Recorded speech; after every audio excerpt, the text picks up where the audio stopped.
Protect our vote! Protect our vote!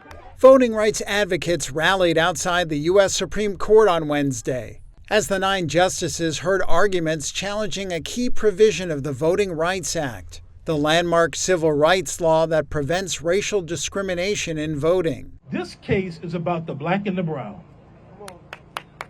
This case is about the people whose voices, votes, and very vitality stand and hang in the balance. The case involves the composition of electoral districts in Louisiana, where black people make up roughly a third of the population. During oral arguments, the conservative justices signaled their willingness to undercut Section 2 of the Voting Rights Act, which prohibits electoral maps that would result in diluting the power of minority voters, even without direct proof of racist intent. Here's conservative Justice Brett Kavanaugh.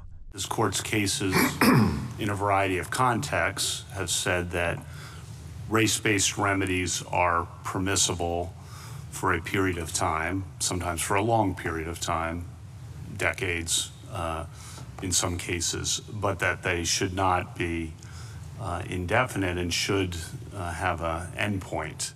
A group of black voters appealed the lower court's finding that a voting map that added a second black majority congressional district in Louisiana was guided too much by racial considerations, in violation of the constitutional promise of equal protection under the law. Lawmakers are allowed to draw maps to favor their own political parties and protect politicians already in office, known in the U.S. system as incumbents. Conservative Justice Samuel Alito pressed this point. Isn't seeking partisan advantage also an objective that a legislature may legitimately seek?